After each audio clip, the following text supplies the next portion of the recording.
Hey fam, this video is probably going to make some people uncomfortable, so trigger warning if you are sensitive to topics surrounding coercion after childbirth, then you may not want to watch this video. But today I'm going to address my experience after giving birth. I'm also going to address some of the things that took place while I was in labor. And I'm talking about this topic because I know I'm not the only one who has been subjected to this kind of psychological torture. And I want to make people aware of the fact that it's not okay and it's not normal and it should not be tolerated. So I want to talk about this.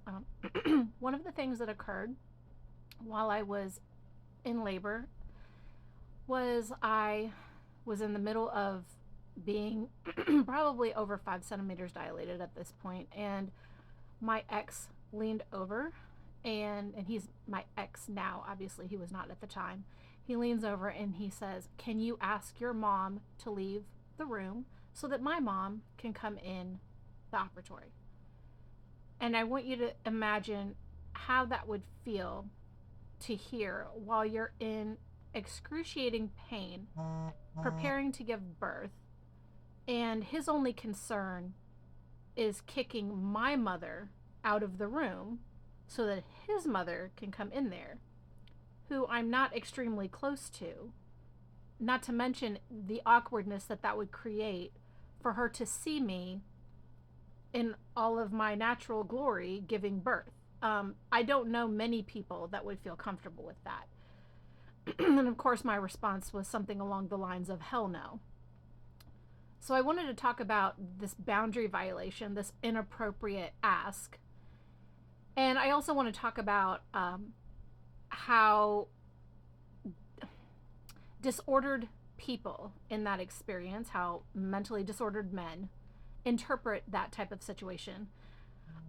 I also wanted to address the fact that during that process, after I successfully gave birth to my son, the doctor, Nancy Armstrong, who I think is amazing, she handed my son to my mother, and my ex was extremely upset by this because in his mind he should have been the first person to hold his son. And say what you will about that incident, I am actually extremely relieved that my mother was the first person to hold my son, because she was incredibly nurturing. She was very selfless.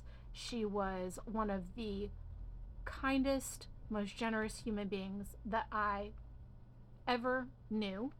And I'm very sad that she is no longer with us. She endured medical negligence, medical malpractice in the scope of her attempting to heal from multiple heart procedures. And I feel like the world has suffered a great loss when she passed. So having said that, I feel honored and blessed that she was the first person to hold my son. So I wanted to throw that out there. Not only is the birthing process extremely risky, you risk a lot of things when you're given an epidural, which is what I elected to have because of the pain. You get told that there's a possibility that you could suffer paralysis afterwards. So you're dealing with that potentiality, which is extremely stressful and traumatizing. And then to have these other things that transpired during that experience that just made the experience unnecessarily additionally traumatic. I just kind of wanted to address this. I also wanted to talk about the fact that following my birthing process, there was a statement made which I felt was extremely offensive, inappropriate, and abusive. There was a comment made to the doctor to add an extra stitch. And if anyone knows what that means, if you don't know what it means, I encourage you to do your research. It's something that selfish, entitled, abusive men will often ask after a childbirth process. because they think in their abundant idiocy that that is going to increase their pleasurable experiences in the future, not realizing that it actually doesn't, and it actually can contribute to medical health complications for the female that they're asking that that be done to. So I wanted to address this because I know I'm not the only person who's heard some absurd bullshit like this in the labor and recovery after labor process. And I just want to let you know you're not alone. What happened to you was not okay. What happened to me was absolutely not okay. The things that happened to me afterwards, the traumatic things that took place afterwards in intimate settings, were absolutely not okay. And my days of holding back about what was done to me are behind me. And if anything that I'm expressing makes you feel uncomfortable because you were party to it, then all I can say is you should have done better. You should have acted like a decent human being. You shouldn't have acted like a colossal piece of crap. And maybe you wouldn't be feeling a certain kind of way about me shedding light on your actions and your conduct and how abusive and traumatizing it was. And I firmly believe that the people that support people like that, they have their own level of karma that they're going to experience. And I just want to say that the peace that I have experienced since completely cutting those people out of my life has been at such a level that I can't even really measure it. It's immeasurable, the blessings that I've experienced after getting away from those people that didn't seem to think that it was an issue at all to continuously psychologically abuse me. And I don't consider any of those people my family anymore. And because of what was done to me, I will probably never be able to fully trust another human being again in my life.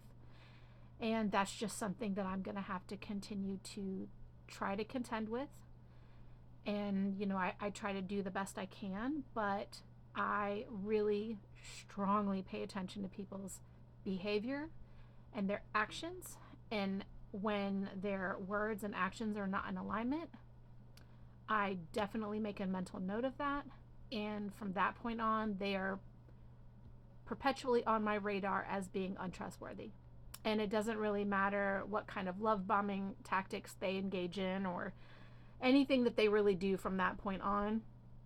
I look to the behavior and actions, and the best way to predict future behavior is past behavior.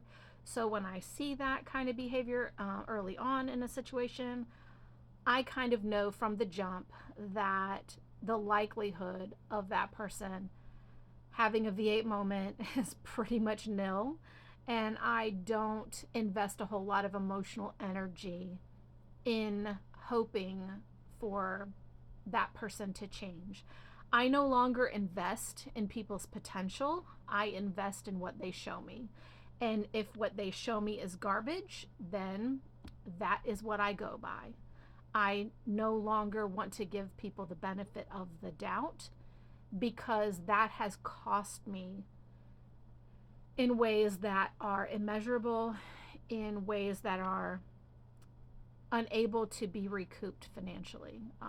I have definitely, I would say at this point, passed through my naive season of trusting blindly in people and wanting to give people the benefit of the doubt at my own expense. And some people will see this as me being intolerant, maybe cruel, whatever they might interpret that to be, but I see it as a form of self-love, self-care, and self-preservation. I hope that you have found this video helpful and enlightening in some way. Please, ladies, love yourselves. Don't tolerate abuse. And if you have unfortunately gone through the birthing process with an abuser, just know that you are not alone and you are not less than, and you deserve love and compassion, and you deserve the opportunity to recover from that situation and to put yourself back into a situation where you can be whole and happy again. And you do not have to do that with someone who is abusive. God bless you all. Have a great day.